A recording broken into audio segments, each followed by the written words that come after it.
Today, we're going to be addressing how do we deal with clients that are reluctant to change, even though when it is blatantly obvious that they need to be changing. More on that in just a moment.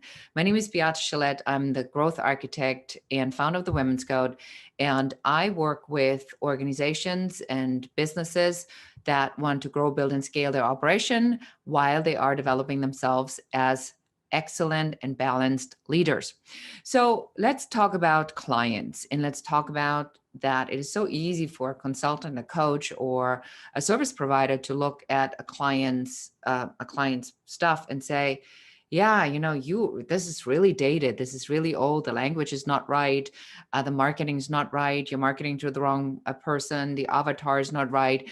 And you sometimes encounter people who are insisting that they know that what they're doing is right, even though when the results are saying it isn't so.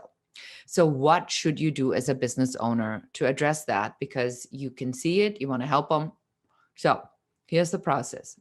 Number one, somebody's only going to change when the pain of staying is greater than the fear of changing. Because in our psychology and the way our mind works, our mind is designed to keep us safe. And safety is predictable. Safety is what we know. When we go into something that we don't know, our brain immediately tells us this is not safe to go there. So in order for you as a business owner to help your clients to change, you have to be acutely aware. It's not necessarily that they don't see it. Yeah, they see it. Otherwise, they would be talking to you. But that reluctance is that their ego is telling them, or that voice, or that thing, the way they've always done is telling them that, well, how bad can it be? You've always done it that way. Why change now? But they kind of know that they need to change. And so they're caught in between. It's your job as a business owner now to guide them through a series of questions. And these questions need to address it in such a way that the client understands it on their own, why changing is necessary. And it has to be their idea.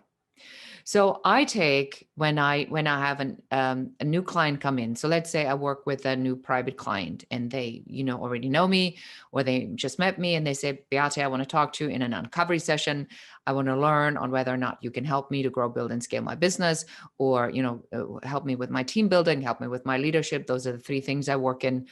And, but I don't even know like where to start. So we go into an uncovery session. So I have to take him through these questions and ask him, why are they here? What they even want? And that's usually the first hurdle for most of you, because you're not even asking the question, what do you want?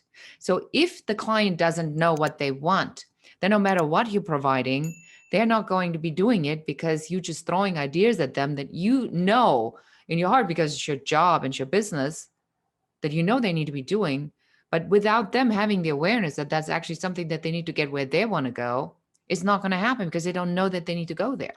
So you first have to design these questions in such a way that you guide them through the process in figuring out what the issue is. So you can't coach, you can consult. You have to ask questions and completely be quiet when you're asking these questions and just take all this information in. And that's the second mistake a lot of business owners make, that you think that you already know what they need, but they haven't even told you yet. So there's also discipline on your part as a business owner that you just have to shut up, basically.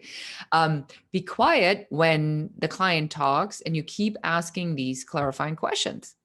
And only once you are 100% sure that you understand where they are at, and the conversation goes something along these lines of, so what I'm hearing you say is, and then you need to repeat it to be really super clear about it.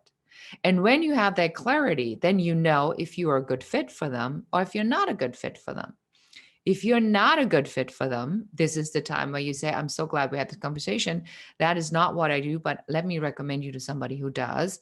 Or when they tell you what the issue is, and they kind of, in this strategy session, and you see this all the time, that people have free consulting, free strategy session that is designed to figure out where the pain points are for this particular client.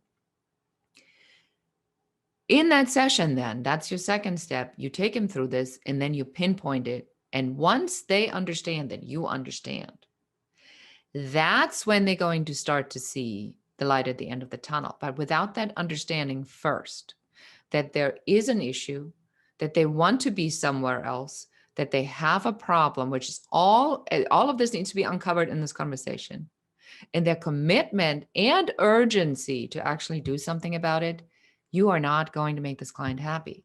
These are the 5 things that need to be in place. And the bigger the urgency, the more likely the client is to say yes to the changes, yes to commit to hiring you, yes to the consulting contract.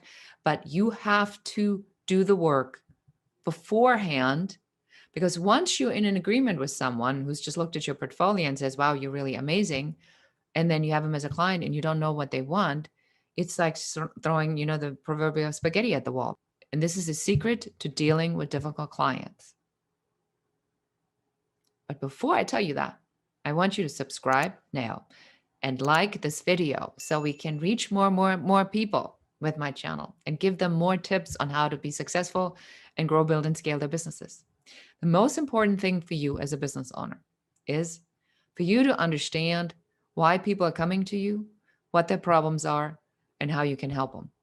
And when you understand what their problems are, and you really truly understand it, and you take your ego out, you just make it about them, and then and only then can you help them to change, because then it's their decision.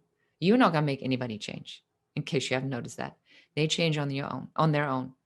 But it's your job to guide them to that point. I hope this helps you. For any comments, I always appreciate you reaching out and telling me how you like this video. And also, if you have any questions about business or leadership or team building, by all means, fire away. I'd love to answer them. Thank you so much for watching. This is Beate Gillette, the Growth Architect.